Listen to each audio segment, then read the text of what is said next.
Halo semuanya, pernah mendengar istilah TKA, namun masih bingung apa sebenarnya TKA itu? Apakah TKA sama seperti UN atau UAN? Melalui video ini, saya akan menjelaskan secara singkat dan jelas tentang tes kemampuan akademik atau TKA. Mulai dari pengertian, fungsi, mata pelajaran yang diujikan, hingga cara mempersiapkan diri agar lebih siap menghadapinya. Pastikan Anda menyimak video ini hingga selesai. Tes Kemampuan Akademik atau TKA merupakan asesmen standar nasional yang dirancang untuk mengukur capaian akademik siswa pada mata pelajaran tertentu sesuai dengan kurikulum yang berlaku. Pelaksanaan TKA mengacu pada Peraturan Menteri Pendidikan Nomor 9 Tahun 2025 dan berlaku bagi siswa SD, SMP, SMA, hingga SMK. Hal penting yang perlu dipahami adalah TKA tidak menentukan kelulusan siswa dari sekolah. Dengan kata lain, TKA bukan ujian yang menentukan lulus atau tidak lulus. Lalu, apa tujuan utama dari TKA? TKA berfungsi sebagai alat evaluasi kemampuan akademik siswa secara menyeluruh.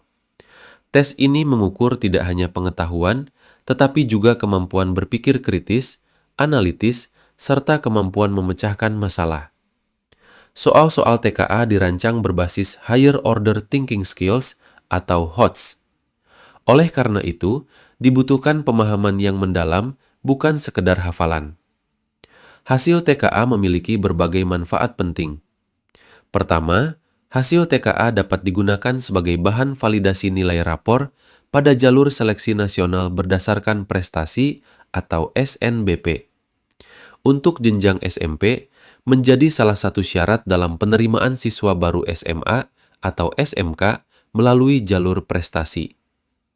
Kedua, hasil TKA dapat menjadi pertimbangan dalam seleksi masuk perguruan tinggi negeri melalui jalur mandiri. Selain itu, hasil TKA juga dapat digunakan oleh perguruan tinggi swasta sesuai kebijakan masing-masing institusi. Ketiga, hasil TKA berfungsi untuk menyetarakan capaian akademik siswa secara nasional. Dan yang tidak kalah penting, peserta akan memperoleh sertifikat resmi capaian akademik yang dapat dimanfaatkan untuk berbagai keperluan seleksi pendidikan. Terkait mata pelajaran yang diujikan, ketentuannya berbeda pada setiap jenjang pendidikan. Untuk siswa SD dan SMP, mata pelajaran yang diujikan adalah bahasa Indonesia dan matematika. Sementara itu, untuk jenjang SMA dan SMK, mata pelajaran wajib meliputi bahasa Indonesia, bahasa Inggris, dan matematika. Selain itu, terdapat 2 mata pelajaran pilihan yang disesuaikan dengan minat dan jurusan siswa. Pilihan mata pelajaran tersebut sangat beragam, mulai dari kimia, fisika, biologi, geografi, sosiologi, ekonomi, hingga bahasa Jepang dan bahasa Prancis. Pemilihan mata pelajaran disesuaikan dengan jurusan dan fakultas yang akan dituju di perguruan tinggi. Pelaksanaan TKA dilakukan pada waktu yang berbeda untuk setiap jenjang. Untuk jenjang SMA dan SMK, pendaftaran TKA dibuka mulai tanggal 24 Agustus hingga 5 Oktober 2025.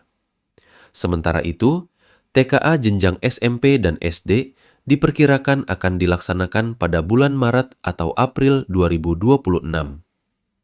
TKA dilaksanakan secara online menggunakan komputer yang terhubung dengan jaringan internet. Durasi ujian berlangsung sekitar 2,5 jam untuk seluruh mata pelajaran tanpa jeda. Oleh karena itu, penguasaan penggunaan komputer menjadi hal yang sangat penting. Agar dapat mengikuti TKA dengan optimal, ada beberapa hal yang perlu dipersiapkan. Pertama, tentukan mata pelajaran pilihan yang sesuai dengan jurusan dan rencana studi lanjut. Kedua, pelajari karakteristik dan tipe soal TKA sejak dini. Ketiga, biasakan diri menggunakan komputer dan internet agar lebih siap saat hari ujian tiba. Jangan biarkan kendala teknis menghambat langkah menuju masa depan yang lebih baik. Persiapkan diri Anda menghadapi TKA dengan lebih siap, lebih percaya diri, dan lebih terarah.